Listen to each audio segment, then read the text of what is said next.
Hi, everybody. I'm Neil from Your Gray Matters. Welcome back. We hope that you had a great Family Day weekend. Are you one of those great elders who's trying to figure out that technology, your computer, your iPad, your cell phone? There's so much to learn, and it can be a lot of fun. And we're excited today to have Amy Rose back on the show. She's an award-winning teacher and educator, a really great person who helps hundreds, if not more, of seniors learn about that technology and learn how to make it work. So come along today with our Your Gray Matters podcast. Please like and subscribe. We love having you. And send comments. We're excited to know how you're feeling about our shows. Have a great week.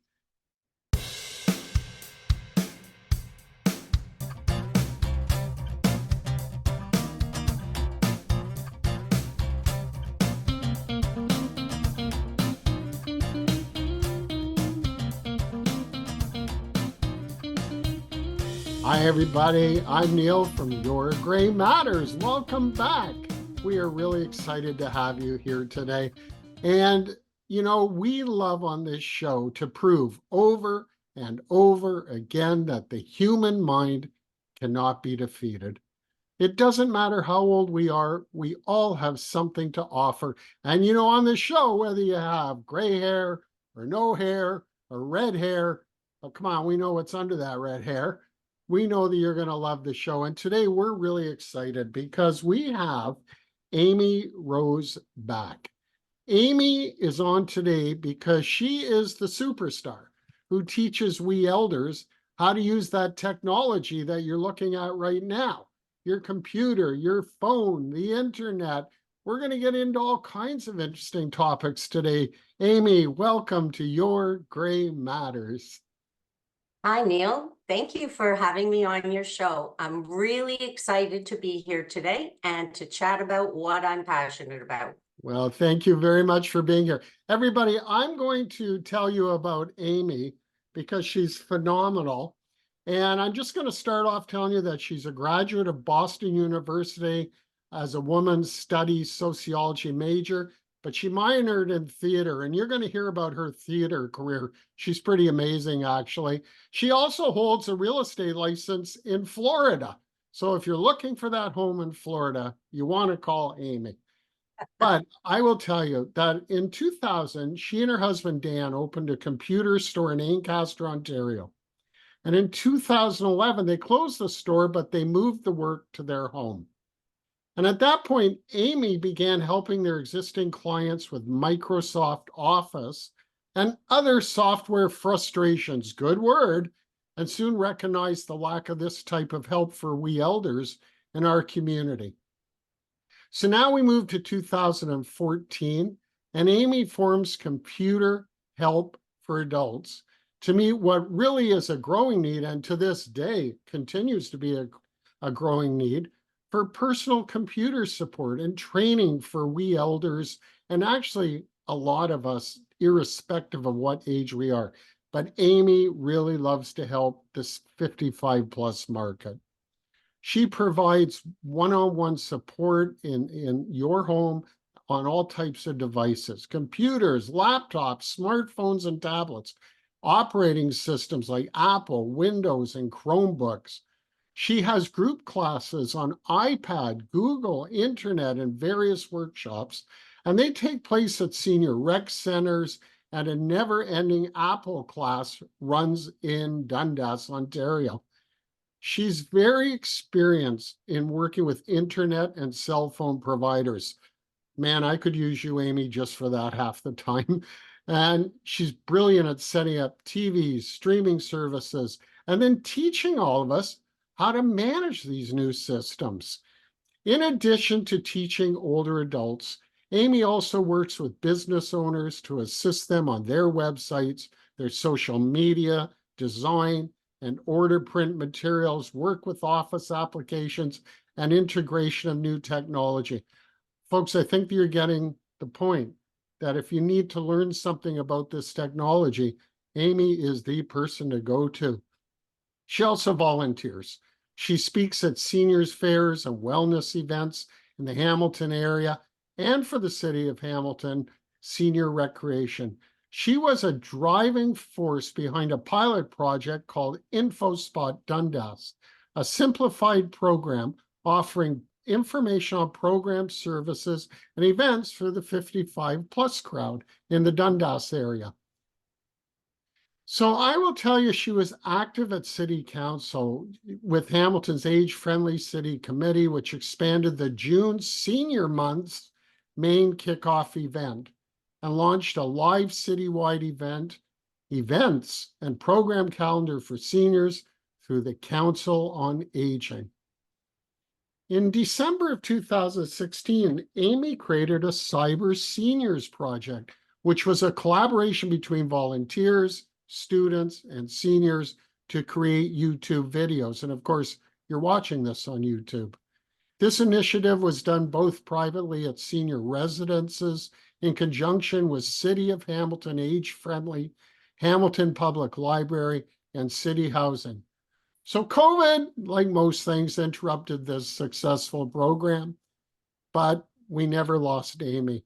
And in addition to all this amazing work, she's a writer, a director, a performer, and a singer, and she's written 5 musicals as fundraisers. She's also written and performed 2 one-woman shows in Toronto. That's amazing, Amy. Your skills are unlimited. In the years 2022, 2017, and 2016, Computer Help for Adults, her company, was awarded the Hamilton Spectator Reader's Choice Diamond Award for Adult Education and the Platinum Award for Seniors Services. The National Consumer Choice Award for Business Excellence was awarded to her again through Computer Help for Adults twice, in 2020 and just now in 2024. And if that isn't enough, Amy is a proud winner of the 2017 YWCA Women of Distinction Award for Business Leadership Entrepreneurship. She works with Cogeco Cable and, in conjunction with Cogeco Cable, Computer Help for Adults has begun offering free presentations. Get that, folks. Free presentations and tech support at various locations in the GTHA. And I want to say one other thing about Amy. I believe that one day we will see Amy holding the Order of Canada because she means that much to people. Amy, back. Thank you very much for being on the show. We are excited to have you. And if I did my technology right, we actually recorded this. That's amazing, Neil. I'm like 6 feet higher than when we started doing this. Well, we are all elevated by having you on the show, and thanks for being here. I have to ask you some stuff though, and we're just want to have a conversation because I find I'm learning technology, and I'm serious. My co-host, my son Jason, did work for Apple for many years, and he very patiently puts up with me when I can't figure things out. But it's a real pleasure, but not everybody has that kind of access. And what you do is you bring that access to people, but I've heard, and I know you, patience is something that you have because you love teaching people, obviously. I wanted to ask you though, do we elders, as I call us, actually have the luxury of choosing not to use technology nowadays? What are your thoughts on that? Well, Neil, I'm really glad you asked me that because I've been doing this. In September will be the beginning of my 10th year. Wow. And over the time, I encounter people who say to me, oh, I don't need technology. I don't want to use it. I don't like it. I'm fine without it. And that was true until COVID. Yep. COVID changed the game because the government and medical were, whether they wanted to embrace it and were looking for that excuse to push it, or they were forced to do so because of the circumstances of people not being able to access services in person, but they made that move. And you no longer have the luxury today of saying, I don't want to use technology. The government, the banks, the hospitals have embraced it completely. You need to have an email address. Yep. If you use St. Joe's, Hamilton Health Sciences, they don't call you anymore to tell you you have an appointment or there's been a change. They email you. Mm-hmm. I have set up my chart for so many people in our community. And when we finally get in, they discover they missed an appointment. That's big though, because it's hard to reschedule, and then you need to use the technology to reschedule. That's correct. Wow. And I have to say, Amy, I often brag on this show that I'm very proud that I'm about to turn 70 and I have my own podcast. And it's using this technology. And, I was thinking of, I read something once, and I think that it applies to this so well. Actually, Buddha, all those years ago, Buddha talked about this. He said, change is never painful. Resistance to change is painful. And I think that there's great resistance out there. And so you're working with people of different ages. We all have different minds. We have different abilities. How do you tailor your teaching approach? How do you work with all these different people? Well, it's challenging in terms of a group, because when I have a class and there's a group of people, they're at different levels. Right. But somehow I managed to navigate that through patience, through humor, through the fact that repetition is how we all learn at whatever age we're at. So whether sometimes I will have people in a group who catch on faster, it's always good to review. Yes. So I find that that is probably the key to it. And even though those who know how to do something, when we go into it again, there's always another level. And things are constantly, it's not that they change, it's that they develop additional features to everything that we do. So we may start out with the ability to create an appointment on a phone, because that's what most people will carry with them when they start out. Right. But and that ability to just go in and tap on a plus sign and add an appointment with a name and a time is the first step. But beyond that is the ability to add your travel time, to add your location, that ability for that appointment to tell you what time you need to leave where you are to get there on time. Right. What time to go to the bathroom, what time to find a parking spot. Those features come in for those who have the ability to do the basics. And that's what draw people in. And it's a mistake. It's a huge mistake that the manufacturers and the developers make if they think that we, and I say we because I'm a senior, I'm an older adult, if they think that we're not intrigued and we're not interested. And we have a lot more disposable income than the kids do. Yes, yes. When we come in, what happens is that we come in to buy a computer, get a new phone. We're at the mercy of that salesperson who has not been trained to work with us. Yep. And it's a missed opportunity. And they make us feel small, and they make us feel incompetent. And we are none of those things. Exactly. We are aftermarket. That's how I describe us. In high school, I learned Fortran. What did you learn for computer in high school? Nothing. Okay. Nothing. I was telling my grandkids on the weekend that I had a roommate in college who was a communications major, and she would type up her essays, and then she would take scissors and she would cut them into pieces, her paragraphs, and she would lay them out on her bed, and that was word processing. And I told them about the invention of the IBM Selectric and how the fact that you could actually correct when you were typing Yep. was an enormous thing. They have no concept of that, Exactly. right? They don't know the progression. We have so much more knowledge and we have that ability to learn it. And I'm just there to show the way. So, Amy, and it's so funny because you talk about the Selectric. I remember whiteout. I was pretty excited when I could master whiteout because it was not the easiest thing to use, actually. But it didn't work on when you had the carbon paper in there, right? That's true. That's true. You know, it's funny because I did not start my computer time in high school at all, but in the early 80s, when I was a professional fundraiser, we brought our first computer system to our charity.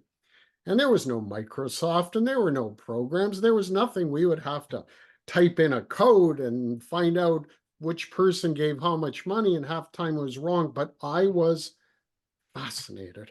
I was blown away by the possibilities. And you listen, I don't know about you, but my first really big technological change was our first color TV in 1967, then watching Neil Armstrong jump onto the moon in 69. That's when I Right. started to get an idea that things were changing. Well, my first was my dad bought a Radio Shack computer for the factory, Ah, right?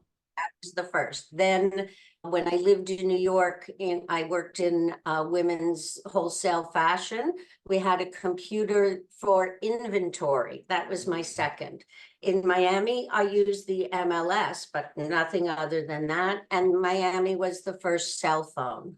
And then when I moved back to Hamilton, which is where I grew up, Daniel, my husband, was managing a microplay game store on the mountain.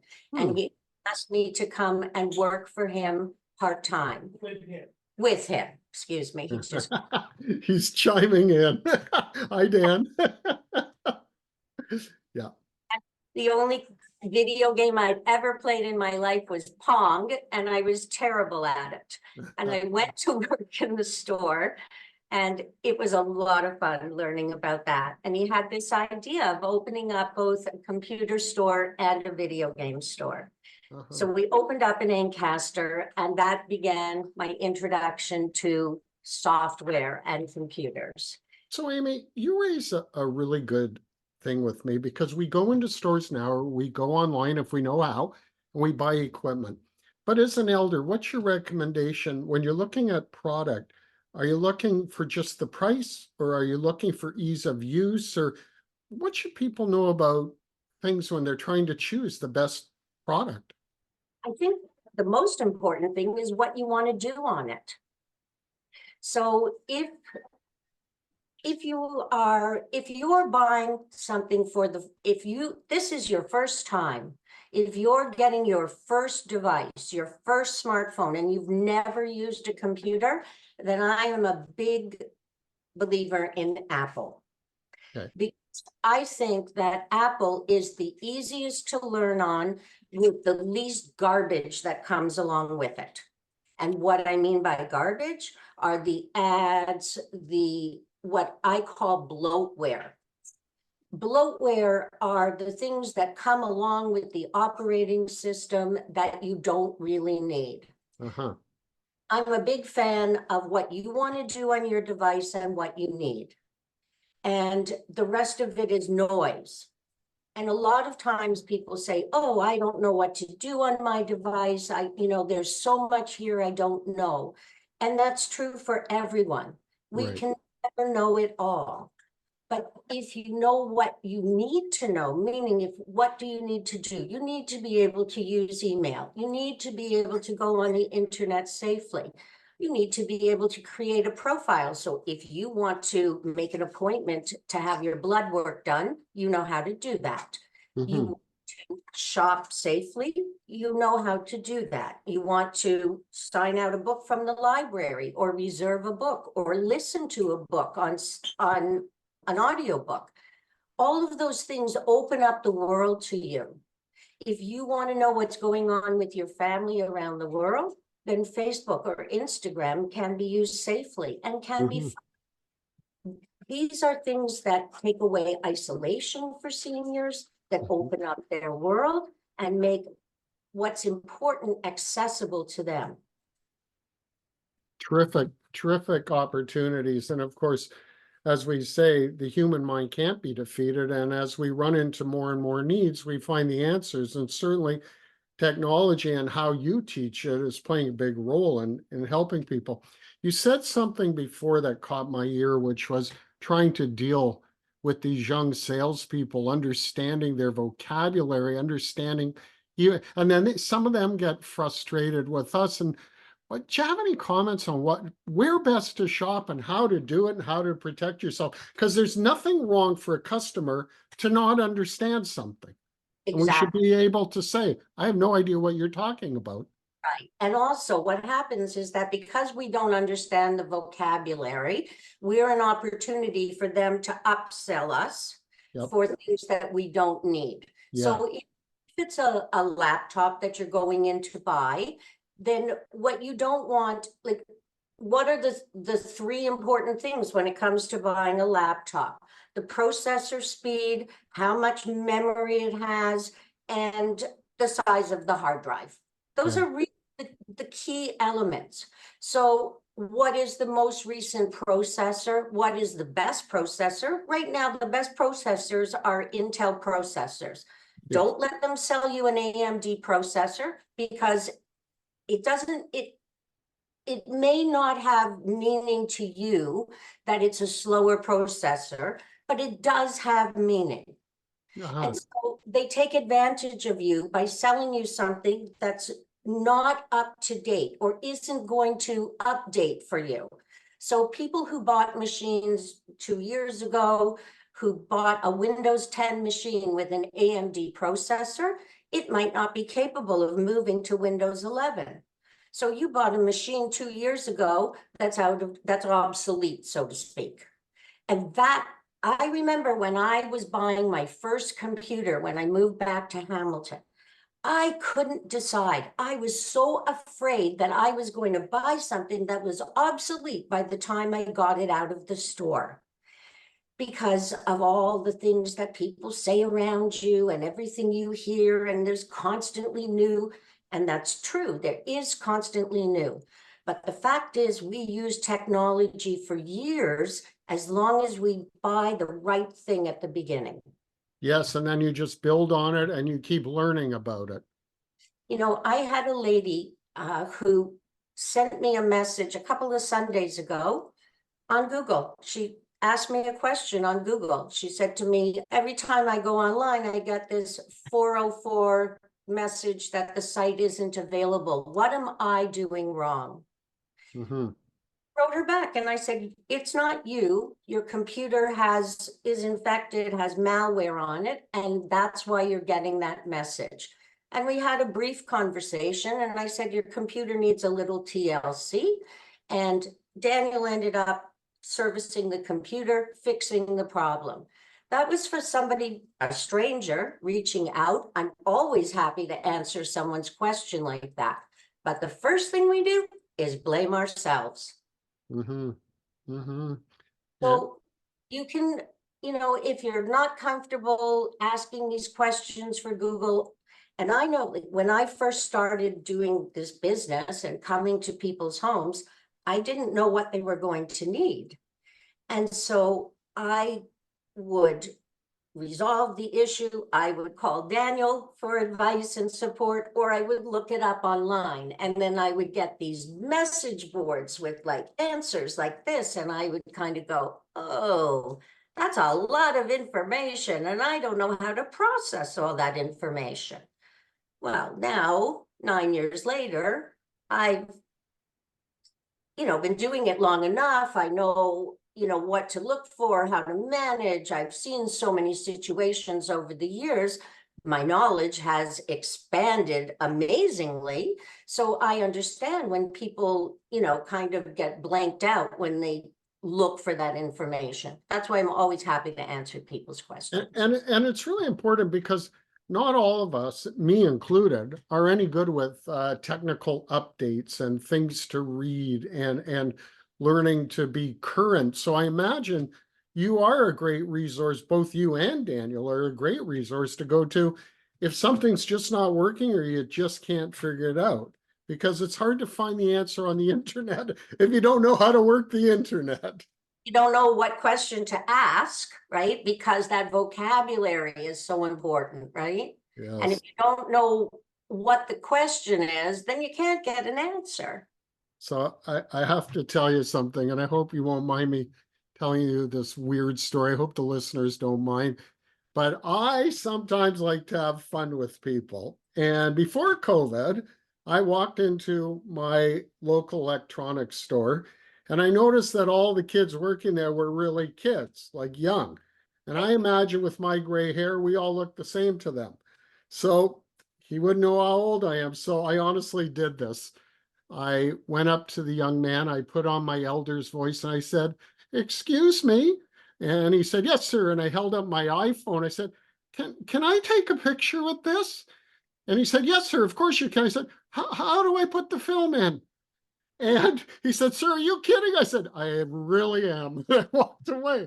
But I love that because you got to have fun with this stuff because it can frustrate the heck out of you. But I love that story because I remember the look on that poor kid's face, I'll tell you. We were in class a few months ago and it came up for somebody to use their fingerprint to install the app. And I'm standing beside her in class, and on an Apple device, it comes up and it says on the screen, it says, use fingerprint. And she was doing this on the screen. Oh, oh, There, and I'm looking at her, and I said, she said, "It never works when I use my finger." And I said, "Where are you putting your finger?" And she's tapping on the screen and she says, "It never works." And she's tapping and I'm going, "Where are you putting your finger? Where are you putting your finger?" And she was in this cycle, right? And I'm like, finally, "Hey." And I put my finger on the home button, yeah, stop the cycle. And she looked at me like, I said, "That's not where you put your finger." I yeah. don't think a minute later, the woman two doors down, two seats down from her, I see her tapping on the screen of the iPad. I'm like, "Where are you putting your finger?"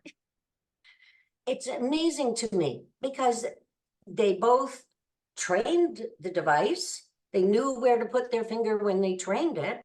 Yeah. And then a couple days later, I was working with a woman in her home and she did the same thing.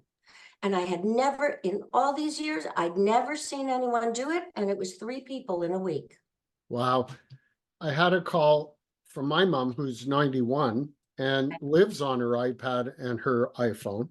And which, by the way, it's usually surprising to people that people, let's call her our senior elders, but the people I know are using technology all day long. But my mom called me very frustrated because her phone had zoomed in. It was gigantic. She could see like one word. So I called my son at Apple. It turns out that there's a gizmo that if you tap on the screen with 3 fingers, it gets big. So we had to have her do it again to get small. But that's the kind of stuff you wouldn't know. Tell me, what are some of the other fears and misconceptions that seniors have about using technology? Afraid they're going to break it. Really? They're afraid they're going to break it. They're afraid they're going to do something that they can't get out of. And so that inhibits their ability or their willingness to explore and to try. And one of the things I find most satisfying is when I hear that I have taken that fear away. Mm-hmm. And I get a message that something happened and they were able to take care of it themselves. That is so gratifying to me because of that. And that's the thing with Apple is you can't really break an iPhone or an iPad. I don't mean if you drop it, you could Right. physically break it, but there's not much you can do to the software on those other than forgetting your Apple ID password or forgetting your passcode. Right. Nothing you can do with the software. Now, when it comes to other devices that run Android, so like LG and Samsung, what I meant before about bloatware is that I'll use Samsung as an example. Samsung has its own software for everything. And then Android has its own software for everything. Correct. So Correct. you have twice as much on that phone than you need. And as Google is the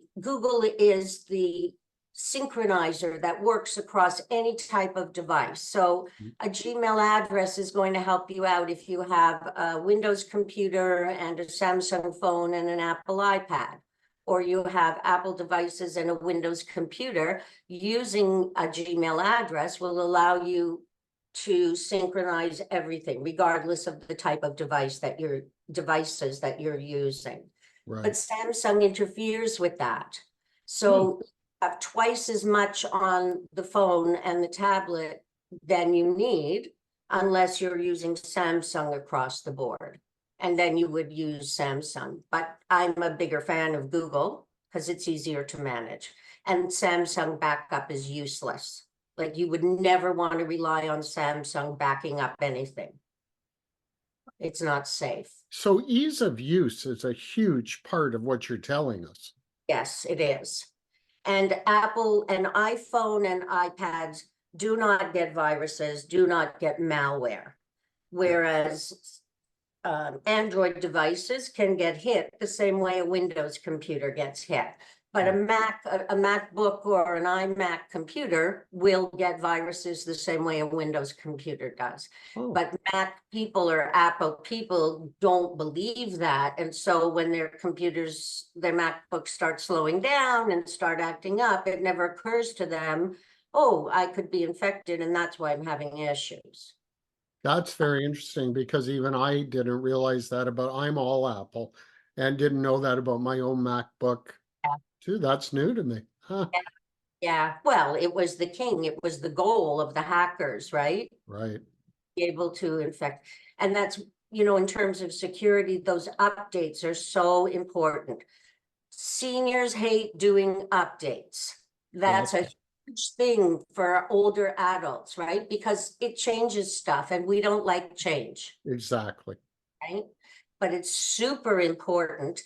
Just as a little aside, on the iPhones that are updating now to 17.3.1, Yep. after you do the update, you can go in under display and brightness and turn on let me tell you exactly what it's called. It's an extra piece of security, and Mhm. everybody should turn it on who updates their phone to that, please. Okay, so after you do the update to 17.3.1, go on your phone only, Face ID and passcode, scroll down and turn on stolen device protection. Oh, okay. And what that does is it means your Apple ID password cannot be reset anywhere but in a known location, a trusted Oh, location. like your home, you mean, or your office? Exactly. Wow. Wow, that's so important. I know that when I get an update, one of the first things I do, and perhaps I'm wrong, you can educate me, is I go online. Usually the next day you'll find on YouTube things that you should do once you've done that particular upgrade or update. And I do find that it helps me at times. Yep, it can be very useful. Yeah. But this is a very smart tip. So I'm encouraging everyone to do it. And I will do that right after. Amy, so we're on the topic of safety and security. I think as a gray hair, that's one of the biggest things that I'm concerned about. Let's talk about computer safety. Maybe you can talk on how to, verify your passwords, we got an email scam yesterday telling me that I'm no longer a member of a large shopping company with the letter starting with C. Truth is, it wasn't true at all. And that was fascinating to me. So talk about safety for us with these things, please. It's pernicious and they're getting better and better. The fake emails, the messages coming in. As a general rule, anything that has an urgency to it, you can just delete. Yeah. anything that tells you your email is going to expire, your password is bad, things like that, unless you initiated it, meaning you asked to reset your password, it's probably not real. One exception to that is that Google is clearing out old unused Gmail addresses. So if you have an old Gmail address that you have not used in years and you get a notice from Google about that old email address, it is real. And unless you want to save it, you can just delete that message and let the address go. Okay, thank you. When you get an email from anyone that you think sounds odd, is worded incorrectly, incorrect spelling, bad English, that kind of thing, you can either tap or click on the email address, the name that appears. Anyone can name an email address whatever they choose. Right. Cannot hide the actual address. So by tapping or clicking on it, it reveals what the address is that it actually was sent from. Yes. If an email from Cogeco and the address came from ABCD, then you know it's not Cogeco and you can delete it. If you get an email from the bank, your internet provider, your cell phone provider, your credit card company, from Apple, and it doesn't say, it's not addressed to you personally, you can delete it because they know your name and their software fills your name in properly, spelled correctly, addressed to you. Those are just at the top of the email, and you know you can delete it when it's not addressed correctly. Those are the things you have to look out for. They're really, really important. Now, as much as I don't like using it because it drives me nuts, I have to say I do believe in the two-step verification for passwords. I'm just wondering if you could comment on that. Maybe people don't even know that it exists. So two-step verification is the way for the website that you are setting up your profile on to make sure that it is you when you are signing in. And that means you need a cell phone number, functioning cell phone number for them to verify that. And it's so important these days to have that on there. And there are many, many people who set up email addresses back in the day before they had a cell phone or before we had texting as a common thing. And it's super important that you go in and you look in your account, particularly when it comes to Microsoft Hotmail addresses, because those tend to be older addresses, to go into your account and make sure that you have a working phone number on that account and what they call a recovery or a second email address. Okay. If one waits until your password stops working, particularly with Microsoft, which is Hotmail and Outlook, Microsoft never lets people recover their accounts. So while your account is working, you go in and you check the information. It's important to do it because if that information isn't up to date and you need to reset your password, they'll lock you out. Hmm.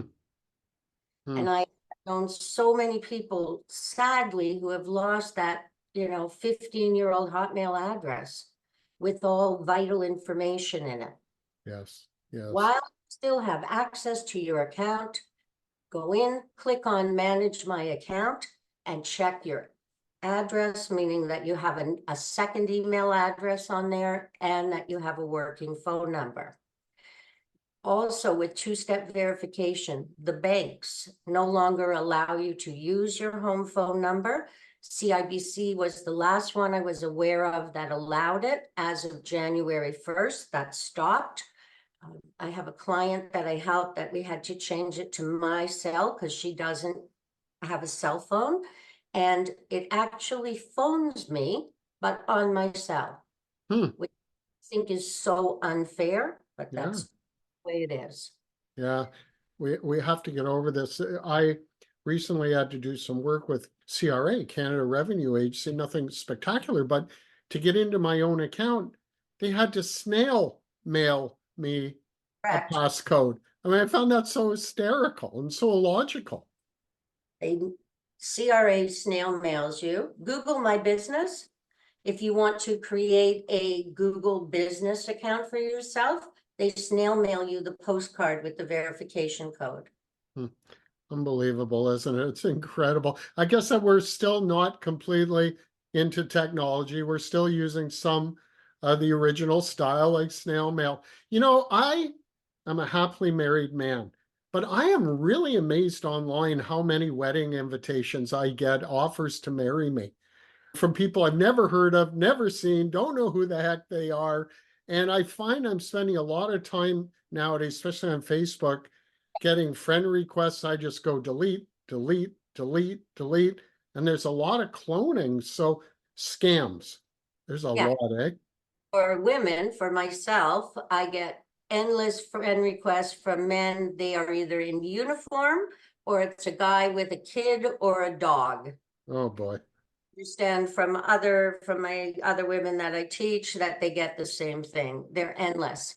And most of them are scams. I mean, I don't know because I don't accept them, but you cannot trust them. And I could tell you a quick couple of stories. A gentleman who came to a presentation I did at Sackville Senior Center about computer safety. He reached out to me. He had met and was chatting with a woman on Skype. Yep. And sent her an inappropriate picture. And she came back and wanted $5,000 not to disseminate the picture on the internet. Oh, So Skype was actually wonderful about it. And I got Hamilton Police Crimes Against Senior. Hamilton Police Department have 3 officers that specifically deal with crimes against seniors. wow. Yes, and they are great people. I've sadly had them involved a few times with clients who have gotten themselves into situations from falling for different things. And he was one of them. Another was a gentleman who reached out to me who wanted to learn how to upload a photo because he was supposed to go out on a date and the woman wanted to see a picture of him before she would agree to meet him.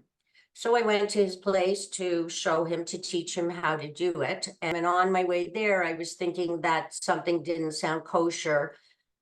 And so I went to meet him. And when I went to the website, the man was a widower, and the website was very sketchy. Hmm. And I Googled the woman who claimed to be working in neurology at McMaster, and she wasn't on LinkedIn and she wasn't on Google and she had no presence. And I said to him, this is not a real person. We're lonely, we're vulnerable.